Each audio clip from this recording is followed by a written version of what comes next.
People call Exodus the greatest freedom story ever told. But read it closely, and it's also the blueprint for sacred authoritarianism, propaganda, plagues, collective punishment, and laws enforced by violence. The narrative doesn't abolish slavery, it changes who the master is. Genesis is the origin story, Exodus is the constitution.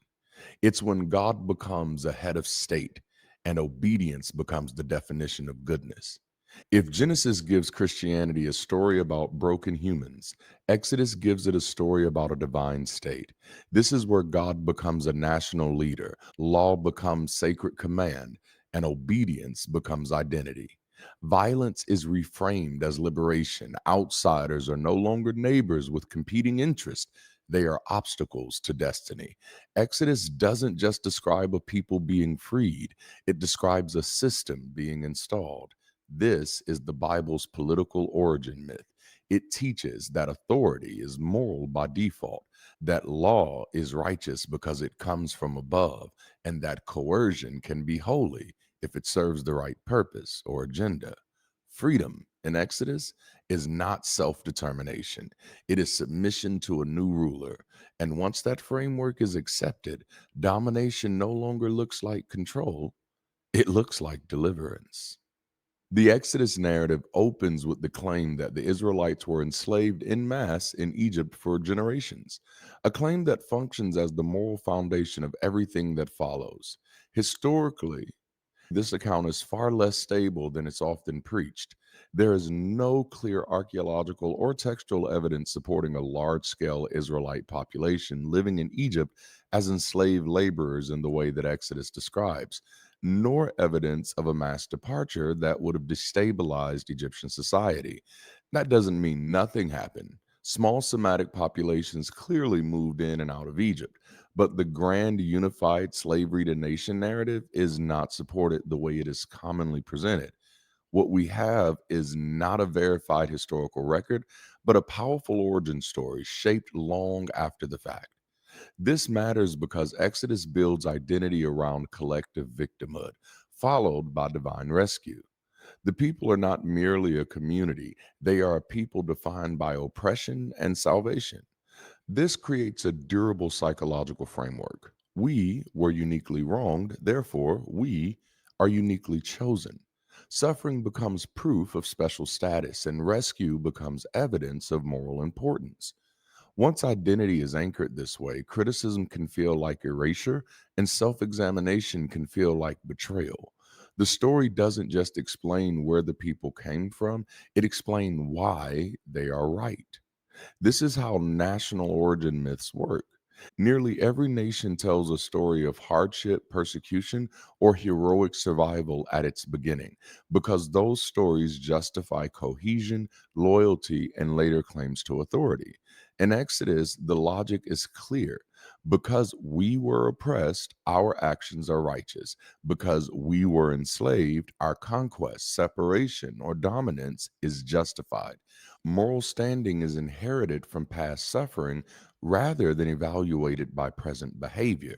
This is how entitlement grows quietly out of trauma. The danger of this framework is not that it remembers injustice, it's that it weaponizes it.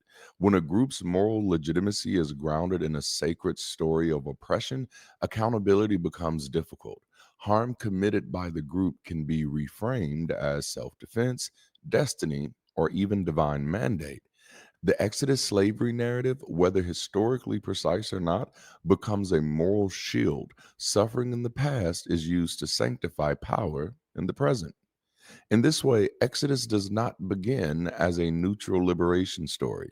It begins as an identity forming myth that converts trauma into chosenness and history into entitlement.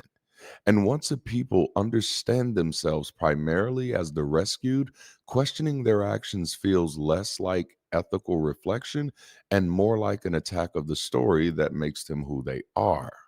One of the most troubling dynamics in Exodus is the repeated claim that God hardens Pharaoh's heart, preventing repentance, and then punishes Egypt for the very resistance that God ensures. This is not a minor narrative detail, it's a central mechanism that drives the entire conflict forward. Pharaoh is depicted as both responsible and manipulated, guilty and constrained. The story requires him to refuse, not because persuasion fails, but because refusal is divinely enforced. Punishment follows not failed opportunity, but engineered inevitability. Psychologically, this introduces profound moral confusion. Responsibility is detached from agency, and fairness is subordinated to authority. The lesson is subtle but powerful. Justice does not require consent, clarity, or even the possibility of change. It requires alignment with power.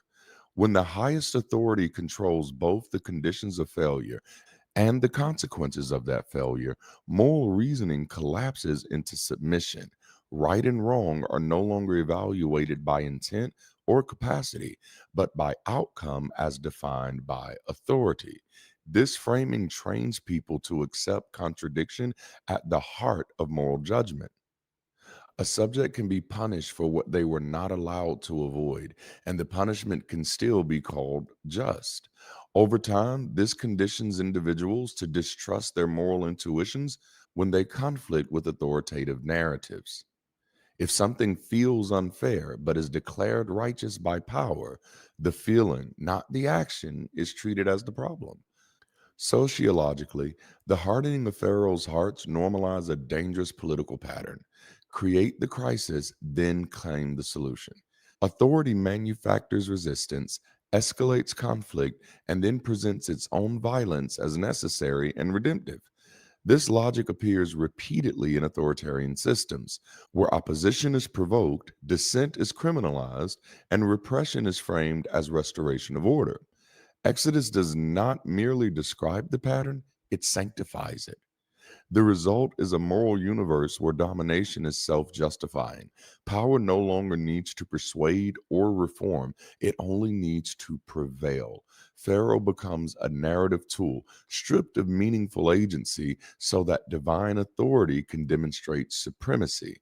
And once that model is accepted, justice becomes indistinguishable from control. In this way, the hardening of Pharaoh's heart is not just a theological puzzle, it's a lesson. It teaches that fairness is negotiable, accountability is selective, and authority is never wrong, even when it rigs the game. Let's also consider how the plagues present collective punishment as holy strategy. The plagues described in Exodus are often framed as targeted judgments against a stubborn ruler, but the narrative itself tells a different story. The suffering is not confined to Pharaoh or his court. Civilians, children, animals, agriculture, water systems, and the broader ecosystem are all devastated for decisions made by a single authority, whose resistance, the text has already made clear, is at times divinely enforced. Innocence offers no protection. Proximity is enough. The plagues operate on the principle that association is guilt. Psychologically, this conditions moral numbing. When suffering is repeatedly presented as necessary, purposeful, and divinely sanctioned, empathy becomes a liability rather than a guide. Pain is no longer something to be prevented or alleviated, it's something to be endured, justified, or even celebrated if it serves the plan. Over time, this trains people to evaluate harm not by its impact on living beings, but by whether it advances an authorized outcome. Compassion is subordinated to compliance. This framing subtly rewires moral reasoning. Instead of asking who is being harmed, the question becomes, is this aligned with the goal? Once that shift occurs, almost any action can be excused. The plagues teach that collateral damage is acceptable, even virtuous, when inflicted by the right authority for the right cause. Moral discomfort is reframed as weakness, doubt as disloyalty. Sociologically, the plagues function as a sacred justification for state violence. Collective punishment is normalized, and terror becomes a legitimate tool of governance. The message is clear: power may inflict widespread suffering to force compliance, and the suffering can still be called justice. This logic appears wherever governments, institutions, or movements rationalize harm to civilians as unfortunate but necessary. whether through war, sanctions, policing, or policy decisions that knowingly devastate vulnerable populations. Exodus does not merely recount acts of divine judgment, it models a political theology in which violence is a valid means of persuasion. The plagues are not about correcting injustice, they're about demonstrating supremacy. And once violence is framed as holy strategy, restraint no longer looks moral, it looks like disobedience. The death of the firstborn in Exodus marks the moral event horizon of the narrative, the point beyond which ordinary ethical categories no longer function. This is not targeted justice against a ruler or a military force, it is the deliberate killing of children as policy. The victims are selected not by guilt, action, or intent, but by birth order and group membership. Terror is indiscriminate, sweeping through households regardless of moral character. The message is unmistakable. Compliance will be extracted not through persuasion, but through fear so absolute that resistance becomes unthinkable. This installs what can only be described as trauma theology. Survival is tied to obedience under threat, and safety is conditional upon performing the correct ritual, marking one's door with blood. Salvation is no longer about moral transformation or repair, it's about compliance with a sign under duress. This binds fear, blood, and belonging together in the moral imagination. Over time, such narratives teach people to associate safety not with justice or compassion, but with correct alignment to authority. Trauma becomes sacred, and terror becomes instructional. The ritualization of the event deepens the impact. Passover is not merely remembered, it's reenacted. The community is taught to retell the story of mass death as deliverance, to frame terror as salvation, and to normalize the idea that some lives must be lost for others to be free. This repetition does not heal violence, it embeds it. The story becomes a template for understanding power, protection for insiders, expendability for outsiders. Passover establishes a durable in group out group moral divide. Those marked by the correct sign are spared, those outside the boundary are not. Moral worth is no longer universal, it's conditional. This framework makes exclusion feel righteous and suffering feel deserved when it happens to the wrong people. Once a society internalizes this logic, empathy becomes selective and violence can be justified as long as it preserves the group. The firstborn deaths are not a tragic necessity reluctantly endured. They are presented as the decisive act that finally works. And this is what makes the moment so dangerous. It teaches that when persuasion fails, terror succeeds. When negotiation stalls, killing resolves the problem. This is not liberation ethics, it's domination ethics sanctified by narrative. Passover, then, is not just a story about freedom. It's a story that teaches that freedom can be purchased with innocent blood. And that lesson echoes far beyond the text itself. The crossing of the Red Sea in Exodus functions less as moral argument and more as proof by spectacle. The narrative does not persuade through ethical reasoning, reconciliation, or mutual recognition. It persuades through overwhelming display. The miracle resolves doubt not by addressing injustice, but by demonstrating power. Those who survive are validated not because their cause is examined, but because they are protected. Those who perish are reduced to obstacles removed by force. The event answers questions of legitimacy with theater rather than moral clarity. What makes this event more revealing is that the spectacle itself is built on a historical mistranslation.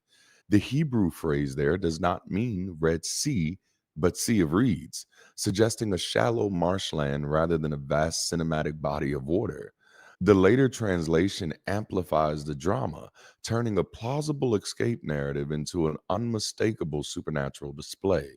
The story grows in power as it moves away from geography and closer to mythology, because legitimacy here depends not on what likely happened, but on how overwhelming it appears. This conditions dependence on supernatural validation. Instead of cultivating discernment, asking whether actions are just, proportional, or humane, the story teaches that success itself is evidence of righteousness. If we are spared, we must be right. If others are destroyed, they must have been wrong. Over time, this trains people to look for signs, outcomes, and victories as confirmation of moral standing, rather than evaluating behavior and consequences. Ethics becomes retrospective. Whatever wins is justified. This dynamic quietly reshapes moral intuition. When spectacle replaces persuasion, doubt becomes disloyalty and questioning becomes unnecessary. People learn to trust power displays more than ethical reasoning and to interpret survival as endorsement. The Red Sea moment doesn't teach how to live together, it teaches how to read outcomes as proof of favor. The story reinforces a myth of exceptionalism. We are protected becomes inseparable from others are expendable. The destruction of the pursuing army is not mourned or problematized, it's framed as confirmation that the chosen path is correct. Those outside the group are no longer fellow humans with competing interests, they are impediments to destiny itself. This logic scales easily. If protection signals righteousness, then dominance can be reframed as evidence rather than abuse. In this way, the Red Sea crossing legitimizes authority by spectacle. Power does not need to explain itself, it only needs to prevail. And once moral legitimacy is tied to miraculous success, especially success inflated by later retelling, restraint looks like weakness and empathy looks like hesitation. The story teaches that when force works, it proves the cause, an idea that echoes wherever victory is mistaken for virtue. And we can't have this conversation without talking about the wilderness. The wilderness period in Exodus is often described as a necessary stage of spiritual formation, but structurally, it functions as dependency engineering. Liberation from Egypt does not lead to autonomy, shared decision making, or collective problem solving. Instead, it is immediately replaced by surveillance, testing, and punishment. Basic needs, food, water, direction, are deliberately made contingent on obedience. Freedom is reframed not as self determination, but as compliance under supervision. This further contributes to learned helplessness. The people are repeatedly shown that initiative leads to reprimand, questioning leads to consequences, and survival depends on waiting for instruction. Over time, they're trained to distrust their own capacity to navigate uncertainty. Complaints are punished, experimentation is discouraged, and reliance on authority becomes the safest option. What begins as rescue slowly becomes dependency. The people are no longer enslaved by Pharaoh, but they are not allowed to become self governing either. This conditioning reshapes the internal world of the community. Agency is replaced with anxiety, and responsibility is externalized. Instead of developing confidence in collective problem solving, the people learn to look upward for permission and provision. The wilderness becomes a psychological enclosure where obedience is equated with safety and independence is framed as danger. This produces a population conditioned for rule. A people habituated to scarcity, surveillance, and unpredictable punishment are easier to govern through command rather than consent. Obedience becomes synonymous with survival, and dissent becomes a threat not just to order, but to life itself. This is how hierarchical systems stabilize, not by empowering citizens, but by keeping them perpetually dependent. The wilderness narrative then reveals a critical inversion. What is called freedom operates as control by another name. The people are not being prepared for shared responsibility, they're being trained for submission. Exodus does not move from slavery to autonomy, it moves from one form of domination to another, sanctified by the language of deliverance. And at Sinai, Exodus reaches a turning point. Morality is no longer something humans reason about together, it is something handed down. Ethics, then, are grounded not in harm, repair, empathy, or shared human flourishing, but in authority. The law is presented as good because it comes from God, not because it demonstrably reduces suffering or increases justice. This shift is subtle but foundational. Moral reasoning is replaced with moral compliance. The structure of the Decalogue makes this clear.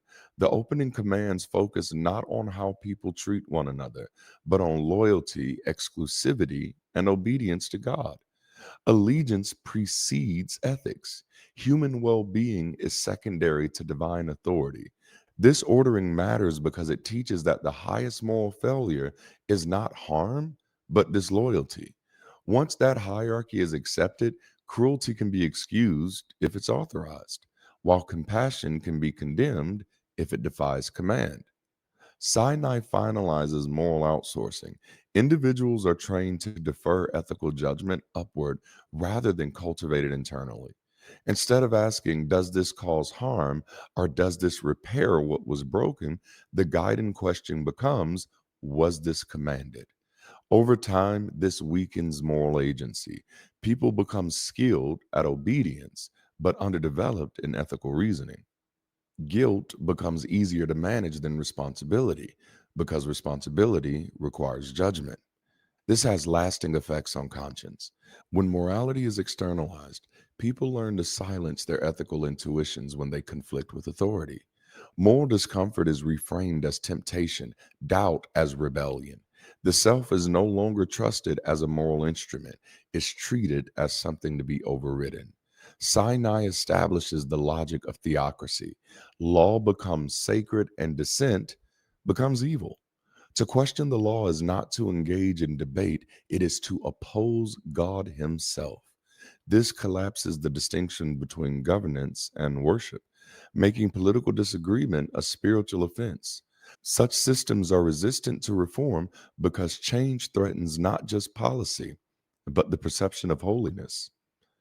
The Sinai moment does not teach people how to live together ethically, it teaches them how to obey.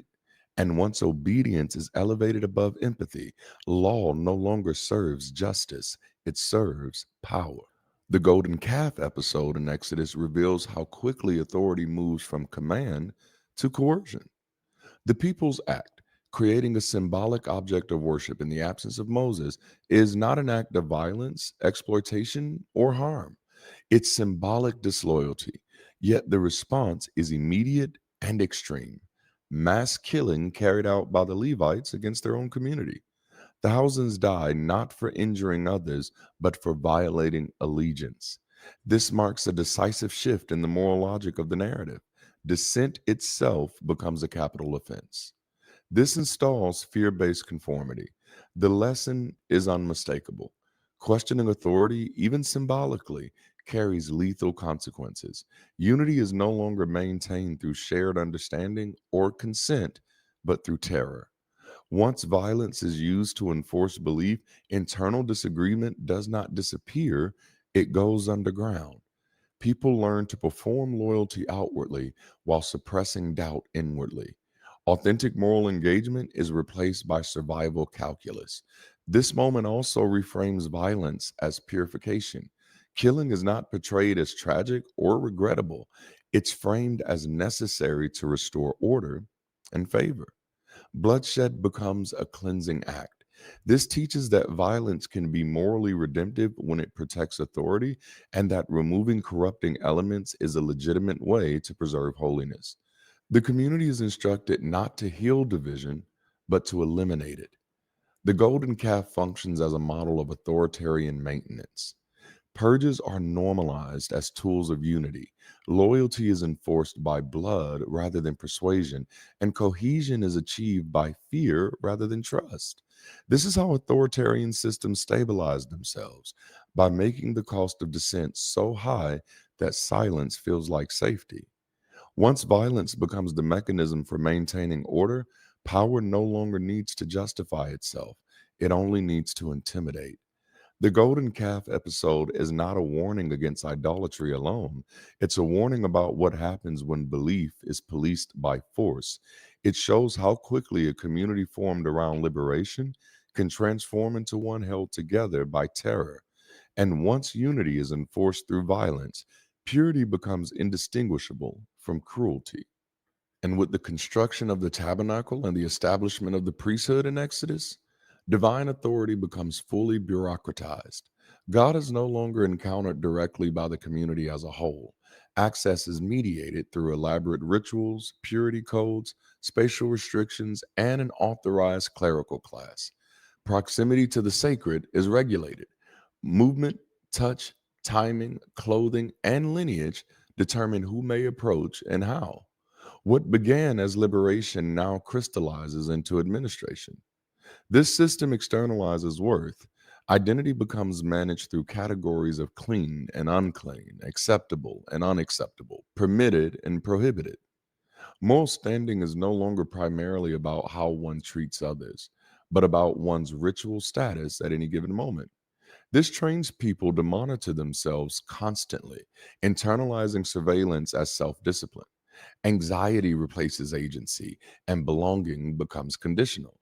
The self is no longer trusted, it must be evaluated now through external markers of purity. This framework also reshapes conscience. When worth is mediated, people learn to outsource self assessment to authorized interpreters. Guilt becomes procedural, and relief comes not from repair or growth, but from correct ritual performance. Over time, this weakens intrinsic moral development and strengthens dependence on institutional validation. The question shifts from am I doing good to am I approved? The tabernacle establishes a durable power pipeline. A clerical class controls access to meaning, forgiveness, and legitimacy. Authority is inherited, centralized, and protected by sacred language. Resources flow upward, offerings, labor, attention, forming a ritual economy that sustains the institution itself. This is not incidental, it's structural. Control over access produces control over people. The consequences are long lasting. Once mediation is normalized, inequality becomes stable. The closer to the sacred gain authority over those further away, not through demonstrated wisdom or service, but through position. Reform becomes difficult because challenging the institution is framed as challenging God. The system protects itself by sacralizing its own structure. In this way, the tabernacle and priesthood do not merely organize worship, they redefine power. They turn spirituality into a managed experience and community into a hierarchy. Access is no longer a shared human condition, it's a privilege administered from the center. And once access is controlled, obedience becomes the price of belonging. The reason Exodus is defended so vigorously is not because it withstands scrutiny, but because too much depends on it. If Exodus collapses, God as moral ruler collapses with it. The image of a deity who governs nations, issues laws, enforces obedience, and legitimizes violence as justice loses its entire foundation. Divine violence, plagues, terror, mass death can no longer be framed as righteous governance. It becomes indistinguishable from tyranny. Without Exodus, sacred violence loses its moral cover. Sacred law collapses as well. If Sinai is no longer the unquestionable origin of morality, then ethics must be grounded elsewhere in harm reduction, empathy, repair, and shared human reasoning. Authority loses its automatic moral privilege. Law becomes debatable again. And once law is debatable, dissent is no longer evil by definition. The entire logic of theocracy weakens. National chosenness also loses its origin justification. Exodus provides the story that transforms a people into a divinely authorized collective, uniquely rescued, uniquely favored, uniquely entitled. Without that story, chosenness becomes indistinguishable from ordinary group identity, no longer sacred, no longer insulated from critique. Claims to land, power, or moral exceptionalism lose their mythic warrant. For Christianity, the stakes are just as high. Exodus underwrites the religion's freedom narrative, the idea that God liberates people from bondage into obedience, that salvation looks like rescue followed by submission. If Exodus is exposed as a domination story rather than a liberation story, then Christianity's moral self image becomes unstable. What is framed as freedom begins to look like control. What is celebrated as deliverance begins to resemble rebranded ownership. This creates intense resistance to critique. When a narrative functions as moral infrastructure, questioning it feels existential. Evidence becomes secondary to preservation. Doubt is framed as danger, not inquiry. The story must be true, not because it explains reality well, but because without it, authority loses coherence. Exodus is protected because it makes domination feels like deliverance. It teaches people to reinterpret coercion as care, violence as justice, obedience as freedom. And once that inversion is accepted, power no longer needs to justify itself ethically. It only needs to retell the story. Exodus does not endure because it's clean.